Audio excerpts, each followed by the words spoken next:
What if the greatest lie you've ever been told is what happens when you die? Not taxes, not power, but death itself.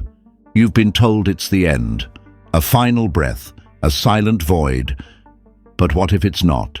What if the moment your heart stops isn't the end of your story, but the beginning of something they've fought to keep hidden from you? There's a reason this truth was buried. A reason this knowledge was banned, distorted, and turned into myth. Because if you understood what death really is, you'd stop living in fear and start living in power. Here's what they won't tell you. Your consciousness doesn't die. It expands because it was never your body to begin with. And the Tibetan masters? They knew this. They mapped it, and they wrote it down in a book so powerful it was considered too dangerous to understand. Not because it brings death, but because it brings freedom. So the real question is, if death isn't the end, what actually happens after your final breath?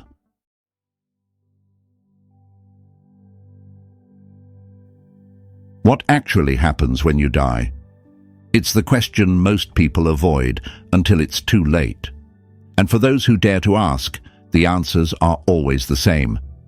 Lights out. Heaven or hell? Nothing. But what if all of them are wrong?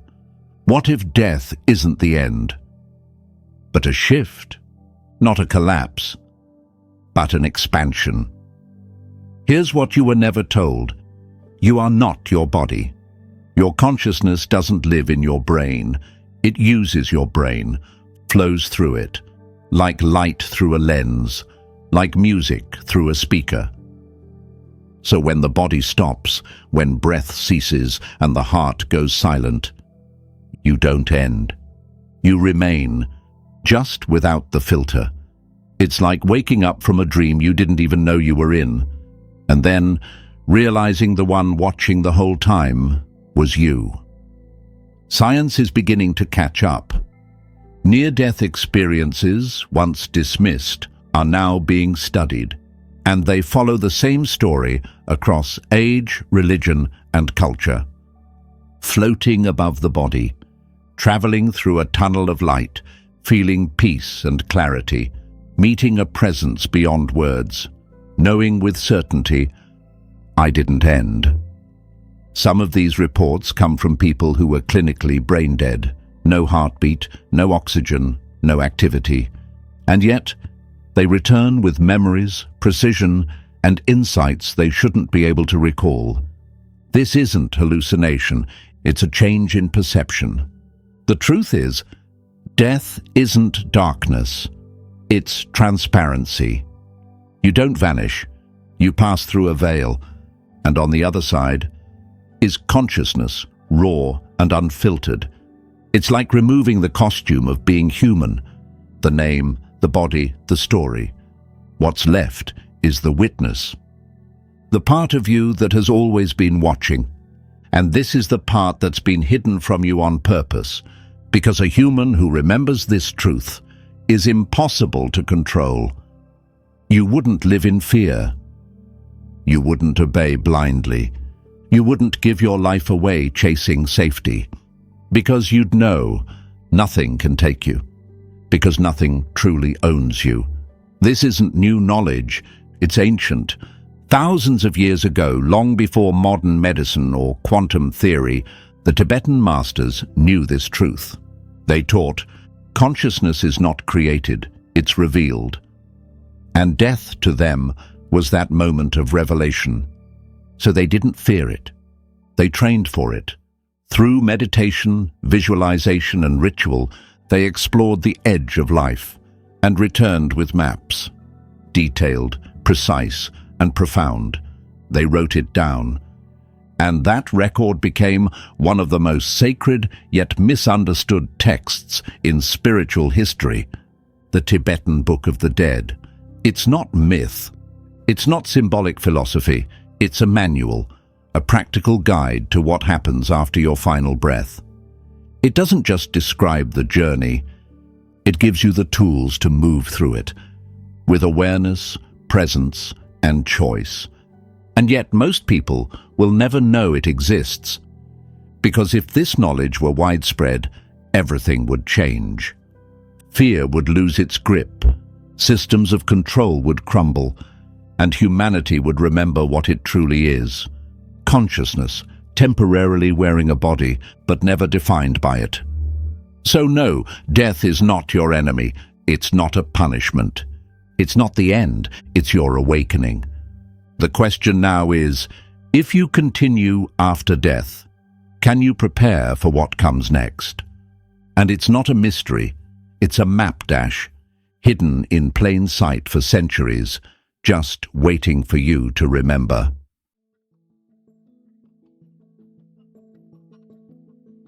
They say death is the great unknown, but what if death was never meant to be unknown? What if someone already walked the path and came back with a map? Centuries ago, high in the mountains of Tibet, a group of masters went further than any scientist or philosopher. They didn't just study death. They entered it consciously. Through deep meditation and disciplined awareness, they learned to slow the breath, still the mind, and release attachment to the body, until only pure awareness remained, and from that state they returned with a message, a record of what lies beyond. They passed it down for generations and eventually wrote it down. It's called the Bardo, known in the West as the Tibetan Book of the Dead. This isn't a metaphor, it's not poetry, it's a manual, a literal guide for the soul after death, a map for navigating the bardos, the in-between states of consciousness that unfold after physical life ends. In Tibetan tradition, death is not a moment. It's a process, a series of inner shifts as the body fades and the consciousness transitions. There are 6 bardos in total, but the most powerful are the ones that occur after death, when the identity dissolves and pure mind remains, and that's where the book becomes essential. For centuries, Tibetan monks would read the text aloud, at the bedside of the dying, not to comfort them, but to guide their awareness through the bardo, step by step, because they believed that even after death, the mind still sees, still hears, still moves. With the right guidance, it could awaken and liberate itself. But here's what most people miss. This book isn't just for the dead. It's for the living. Because what happens after death depends entirely on the awareness you carry into it. The Tibetan masters understood this deeply. If you don't train your mind to recognize truth now, you won't recognize it then. And the first test comes fast. According to the book, the very first thing you encounter after death is not a tunnel, not judgment, not heaven or hell. It's a flash, a burst of pure brilliance. They call it the clear light. It's not physical light. It's not something your eyes see. It's something your soul recognizes. It's the true nature of your mind. The original state of consciousness, before identity, before memory, before fear. It is everything and nothing. It is you, without distortion. If you merge with it, you're free. You exit the cycle. You return to the source. But most don't. They hesitate. They cling to memory, to form, to fear. And the light fades. Then the next phase begins. This is why the book exists. Because no one recognizes what they haven't practiced. You can't expect to meet truth. If you've spent a lifetime avoiding it, if you avoid silence, you'll fear the stillness of the afterlife. If you avoid presence, you won't notice the clear light when it arrives. The Tibetan masters trained daily to stay present, to let go, to become familiar with the state of no identity. To them, life and death weren't separate. Life was preparation, and the more they practiced, the more natural it became, so that when the clear light appeared, they didn't panic. They simply remembered. Because what comes after death is not chaos, it's not oblivion, it's not the end. It's a test, a gateway, a single moment of truth. And in that moment, if you recognize what's real, you're free. So ask yourself, if that moment truly determines everything, will you be ready?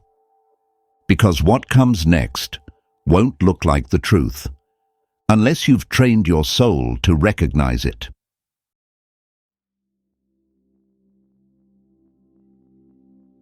They say there's a light at the end of the tunnel, but according to the Tibetan Book of the Dead, the light doesn't wait at the end, it's right at the beginning.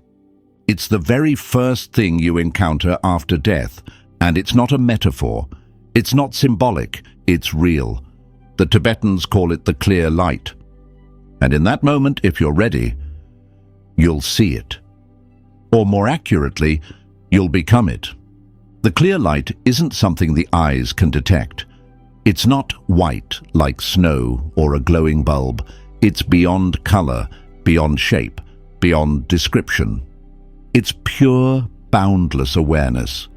It's the origin point of all consciousness, the unfiltered reality behind the illusion of separation. And if you can recognize it, if your mind is steady, clear and unattached, you can merge with it. Not as a thought, not as an experience, but as a return to your true nature. That moment, fleeting as it may be, is the opportunity of a lifetime, or more accurately, of many lifetimes. Because to recognize the clear light is to step beyond the wheel, beyond karma, beyond identity, beyond the cycle of life, death, and rebirth. It is liberation. But there's a catch.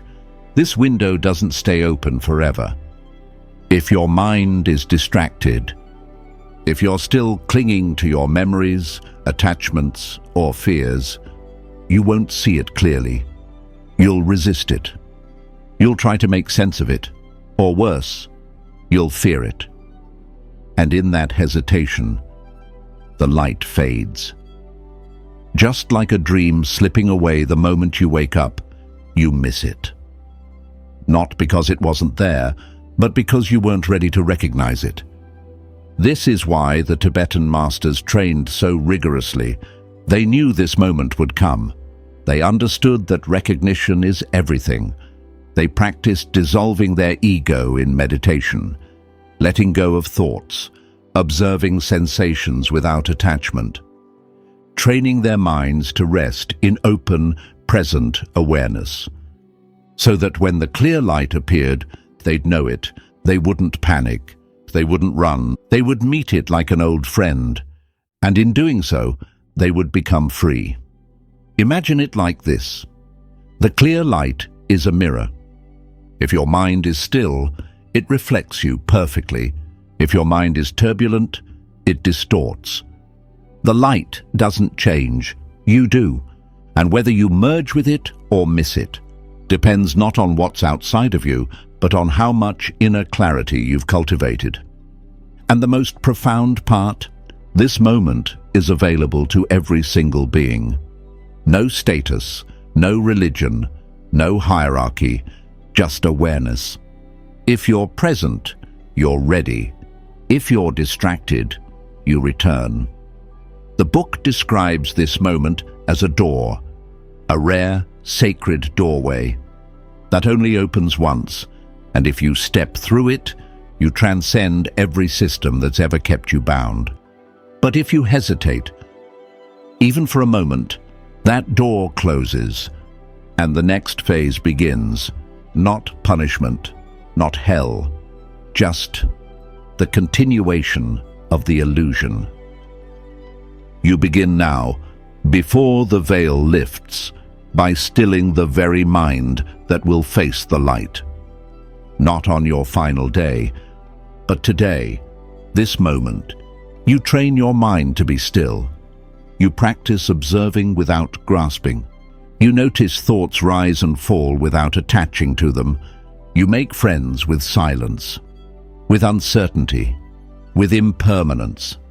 Because the clearer your mind becomes now, the more likely it is to recognize its own reflection in the light.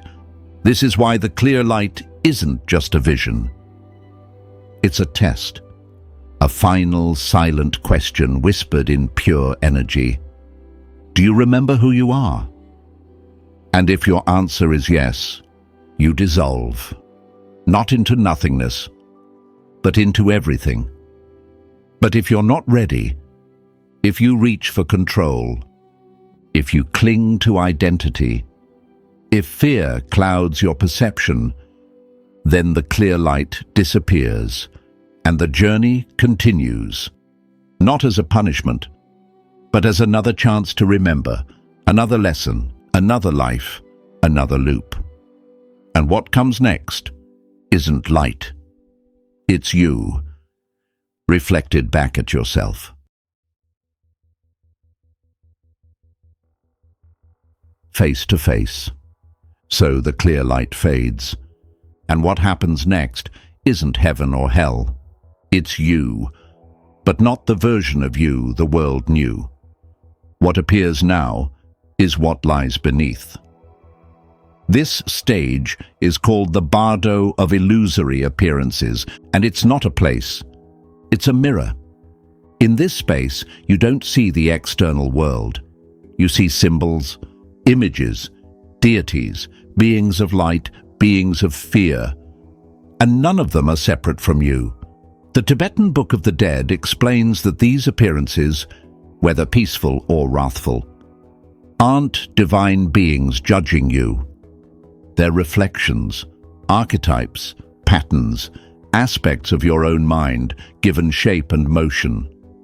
The peaceful deities, they are your compassion, your love, your higher nature visualized as radiant forms. The wrathful deities, they are your repressed fears, your guilt, your suppressed anger, all the emotions you refuse to feel while alive. Now, standing right in front of you. And here's the twist. If you recognize them as yourself, you pass through. If you react to them with fear, craving, or confusion, you stay stuck.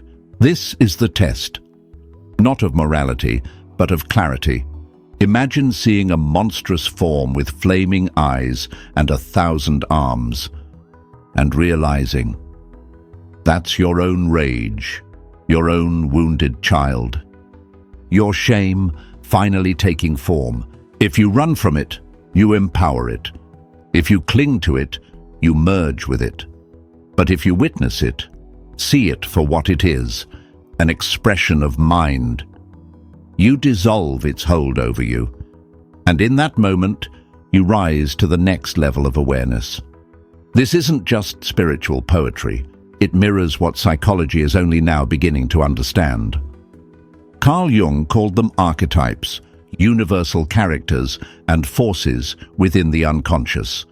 The shadow, the child, the hero, the trickster, the sage. In dreams, in myths, in stories, these figures appear again and again, not because they're fictional, but because they're fundamental parts of us. And at death, with the ego fading, the subconscious projects them outward. In full force, you don't just think about your fears, you see them, you interact with them, and every response you give either liberates you or binds you tighter. This is why Tibetan masters spent lifetimes preparing for this phase, because the reactions that arise here aren't new, they're the same patterns that played out during life. Only now, magnified, exposed, inescapable. Did you avoid conflict in life? Then here your anger appears, 10,000 feet tall. Did you fear judgment? Then here it comes, as flaming eyes watching your every move. But also, did you cultivate peace? Did you train your mind in stillness? Did you love? Then those energies will appear too, as luminous guiding figures, pulling you toward higher states of being. So, what's the key? Recognition, awareness, and the courage to look your mind in the eye. Because nothing here can harm you. Nothing is real in the way physical things are real. They are energetic echoes, reflections made of light, memory, and emotion. You are the one projecting them, and you are the one who can dissolve them. But only if you remember. Remember that what you see is not outside of you. It is you, and the more aware you are now, in life, the more likely you'll be able to recognize it when it matters most. Because these visions, these archetypes, they don't wait for death. They're already showing up. Every time you feel fear but don't know why. Every time you sabotage your joy. Every time a voice in your head whispers that you're not enough. That's the archetype speaking. These beings don't just live in the afterlife. They live in you right now. You just haven't been listening. So ask yourself, what parts of me have I refused to face? What if they show up at death, magnified, unleashed? And here's the truth most people miss. You don't need to die to meet these forces. You already are. They show up in heartbreak, in doubt, in choices that terrify you. And every time you step through one of those moments with courage, you're preparing for the Bardo. You're walking through it, alive.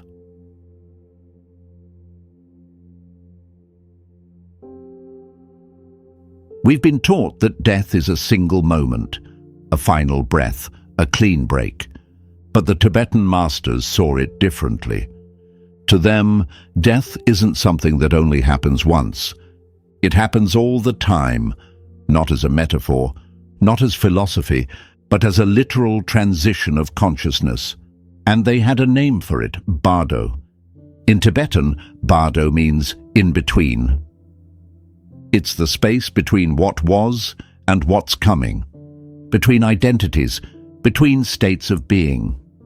We think of the Bardo as what comes after death. And yes, that's true. But what most people miss is this.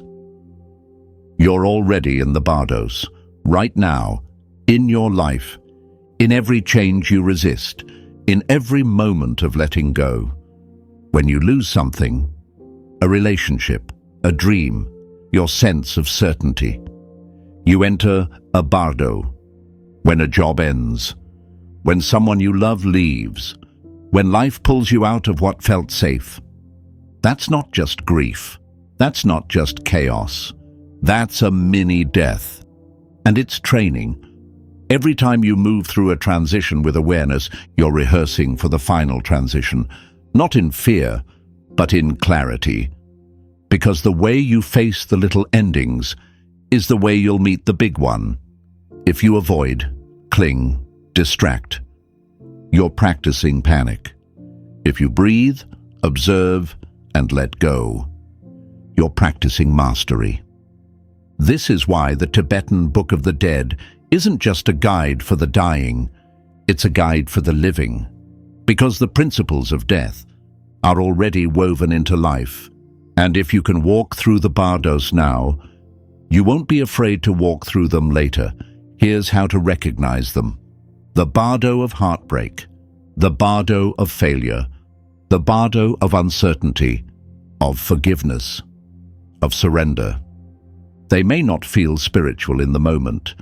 They may feel like your world is falling apart, but that's the point. Bardos break the old you, so the real you can emerge. Think of each bardo as a spiritual challenge, a doorway, one that asks, will you let go or will you cling? Will you evolve or repeat? The Tibetan masters trained for this every day, not just through meditation, but through action, through discipline, through choosing discomfort when everyone else ran from it. They practiced death, not because they were obsessed with it, but because they understood it was inevitable. and they wanted to meet it fully awake. And you don't need to be a monk. You don't need to live in a cave. Your life is giving you practice all the time. Every tough decision, every fear you face, every old identity you release. It's all preparation. So ask yourself, when change comes, do you shrink or expand? Do you grip tighter or do you open? Do you react or do you respond? Because your answers to those questions are shaping more than just your current path. They're shaping your next one. They're shaping how your consciousness will move when the final moment arrives. And the beautiful thing is, you get to practice right here, right now. The bardos are already happening, so the more awake you are in these moments, the more you strengthen the part of you that will carry through. And what is that part? Not your name, not your story, not your roles, but your awareness, your presence, your still point in the storm. And here's the deeper truth. Every time you pass through a bardo with awareness, not fear, you are rewriting your future, not just in this life, but beyond it, because your reactions today echo into what comes next. Your consciousness remembers, and it will carry your readiness into whatever realm you enter next. So the next time life shakes you, the next time something ends, don't run, don't distract, don't numb. Pause, feel the discomfort, watch your mind, and remember, this is not the end. It's training, because every bardo is an invitation, and how you answer shapes what's waiting on the other side.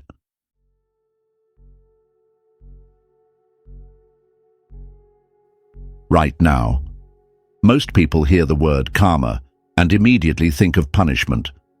You did something bad, so something bad will come back to you. But that's not karma, that's fear-based thinking. The Tibetan masters knew better. To them, karma isn't retribution, it's not morality, it's not a cosmic judge keeping score. Karma is memory, karma is momentum, karma is energy in motion. It's a system of response, not reward or punishment, but resonance. Everything you think, feel, say, or do creates a subtle vibration. And those vibrations don't vanish. They ripple, they form patterns, they shape tendencies, and eventually they become your reality. Think of it like this. Your mind is the coder. Your choices are the keys. Your life is the program, and karma is the operating system behind it all. Quietly running in the background, reacting to every line of input you create. If you constantly think in fear, you generate more situations that confirm that fear. If you live in a pattern of reactivity, the world starts to reflect back chaos. And if you move through life unconsciously, your karma moves you, instead of the other way around. But here's the secret most people never realize. You're not trapped by karma, you're writing it, right now, with every reaction, every decision, every thought you choose to feed. The Tibetan Book of the Dead describes the bardo of becoming, a stage where all of your unresolved energy, habits, and desires gather like a storm. Your next incarnation isn't chosen randomly. It's drawn to you, magnetized by your own karmic frequency. The life you step into next isn't decided by an external force. It's shaped by the vibration you carry when you die. And that vibration is formed not in a single moment, but over a lifetime of choices. So, what are you practicing? What are you repeating? What energetic signature are you building right now? That might become the blueprint for your next existence. Because the truth is, you're the designer, not the victim, not the passenger. And once you realize that, Karma becomes your most powerful tool. Let's break it down even further. Every time you feel anger but choose presence, you rewrite the program. Every time you feel shame but respond with compassion, you shift the vibration. Every time you pause instead of react, you are literally reshaping the karmic code embedded in your consciousness. That shift doesn't just change this moment, it changes what comes after. This is why awareness matters. Because karma isn't just made by dramatic actions, it's formed in the subtle, in the micro decisions, in the patterns no one else sees. But your soul remembers the look you gave, the tone you used, the story you believed. It's all recorded, not by an external judge, but by your own energetic field. And in the bardos, you will meet that field, you'll feel it, you'll see it take shape, and you will follow it. But if you train your awareness now, you can begin to steer that momentum. You can set a different tone. You can align with higher frequencies. Not by force, but by choice, love, clarity, compassion, forgiveness. These are not virtues, they are frequencies. And they are portals. Every time you choose them, you write a new chapter, not just for this life, but for what comes next. So the question is no longer, what did I do to deserve this? The real question is, what am I creating now? What kind of being am I becoming? And what kind of existence is that version of me calling in? Because you're not just reacting to karma, you are karma in motion. You are both the cause and the effect. And at any moment, you can choose to shift the entire trajectory. All it takes is awareness. All it takes is ownership. And if you are the one writing your future, is time really as linear as it seems? Or are the stories you believe about your past still shaping what comes next?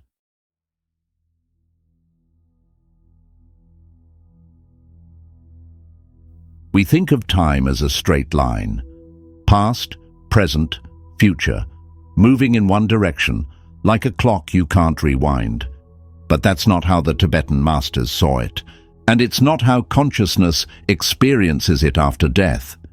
In the Bardo, time doesn't flow, it collapses, it folds in on itself.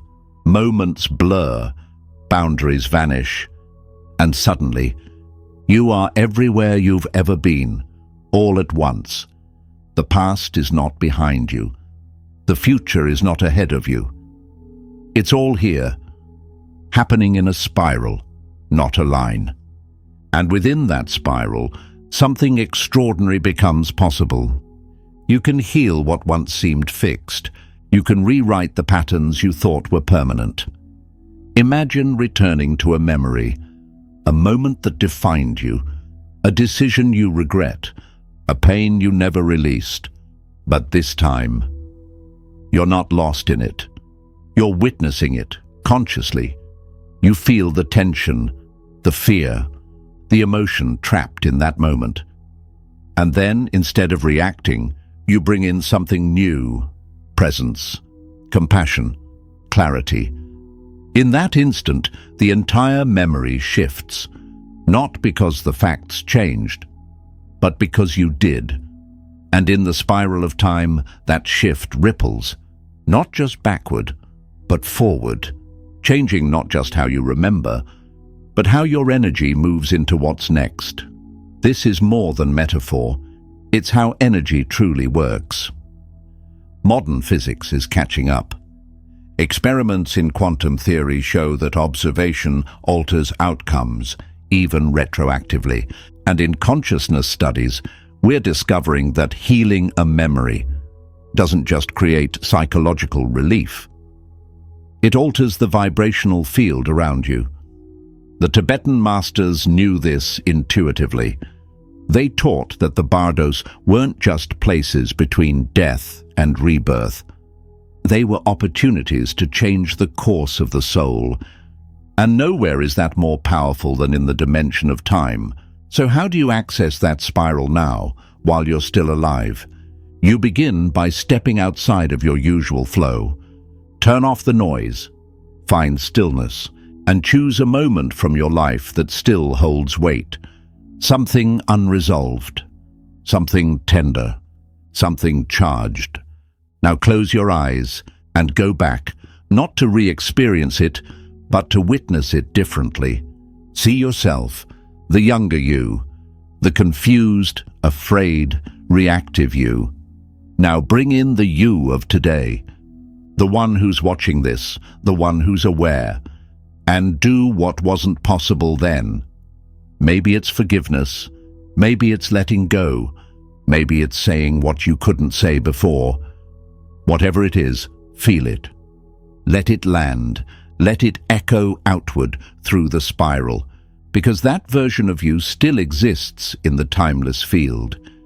And when you meet them with love, you don't just heal the past. You change the frequency of your present. You can do this again and again. For each core wound, for each identity you're ready to shed, for each story you're finally willing to rewrite. This is what the Tibetan masters practiced in their visualizations, not escaping reality, but re-entering it at a higher octave. They moved through memories, not to dwell, but to liberate. And in doing so, they changed not only what would happen after death, but how they lived right now. Time is not your enemy. It's not a prison. It's a tool, a spiral staircase through dimensions of self. And with enough awareness, you can climb up or descend with full intention.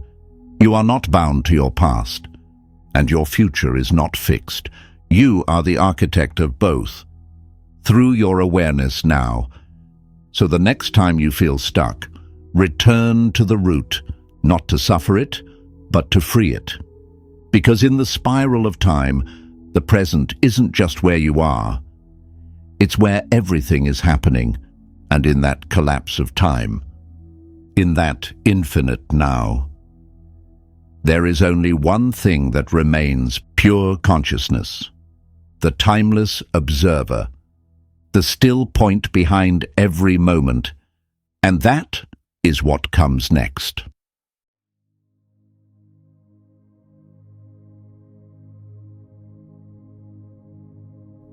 So what happens when time collapses, when your story dissolves, when the images fade, and even the spiral of memory comes to rest? What's left? You, but not the you with a name, not the one with preferences, opinions, or memories, not the performer, not the persona. When all else fades, what remains is pure awareness, the observer. It has no shape, no story, no age, gender, past or future. It simply is. It watches, it knows, it remembers without clinging. And it's been with you this whole time, not outside of you, not hidden somewhere in the clouds, inside, behind your eyes, beneath your thoughts, in the space between every breath. The Tibetan masters knew this presence well. They didn't call it the soul. They didn't call it God. They simply referred to it as Rigpa, the innermost nature of mind, the non-dual witness, the awareness behind all experience.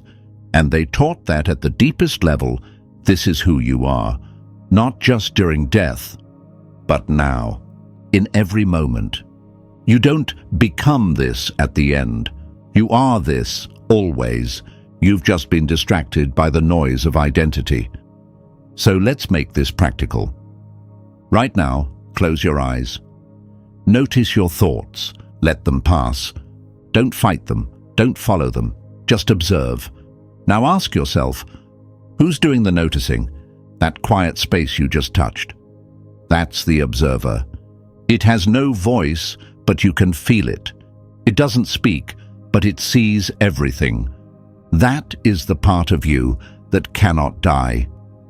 In life, we attach to the contents of awareness, I'm angry, I'm confused, I'm not good enough. I need to fix this. But those are just thoughts, temporary clouds passing through the sky. You are not the clouds. You are the sky. The practice is simple, but it's not always easy. Shift from I am this thought to I notice this thought. From I am this emotion to I witness this emotion. From I must control this moment to I am aware of this moment. This is the training, and the more you practice it now, the more familiar it becomes, so that when the body falls away, when the images of the mind dissolve, when time vanishes, you're not lost. You're still here, watching, clear, untouched. And here's what's powerful. The Tibetan Book of the Dead doesn't say this awareness is passive. It doesn't just watch, it guides. The more stabilized your awareness becomes in life, the more it can navigate the bardos after death, not as a lost soul, but as a conscious traveler. That's why the highest practice is not to become more, but to be less distracted. Not to reach for identity, but to release it, until only the observer remains. This is not detachment, it's presence, a deep, grounded presence that sees everything without becoming it. You can laugh, you can cry, you can succeed, fail, fall in love, break apart, and yet still know, I am not this storm, I am the stillness inside it. That's the real you, the part of you that doesn't fear death, because it never believed in death to begin with. The part of you that never changes, even as everything else does. So as you move through this life, ask yourself, who's watching? Who's here when I'm silent? Who am I when I stop being what the world told me I should be? Because when the body is gone, when your name no longer matters, when your story is complete, that's who you'll meet. Not a god, not a judge. You, the real you, the one that's been waiting, patient, still, eternal. And now that you know this, now that you've remembered the truth, how will you live differently? You've just walked through a map most people will never see. A path that reveals death not as the end, but as a transformation, a return, a remembering. Every moment you're alive is a bardo. Every decision, a new thread in your karma. Every breath, a rehearsal for freedom. The truth is, you've always had the tools. You just needed to remember how to use them. So now, the real question is, will you live differently now that you know? If you're ready to stop running, to face the illusion, to awaken in life before death forces it, comment below, I want to see. Because this journey wasn't just about death, it was about everything. And what comes next will change the way you see reality forever.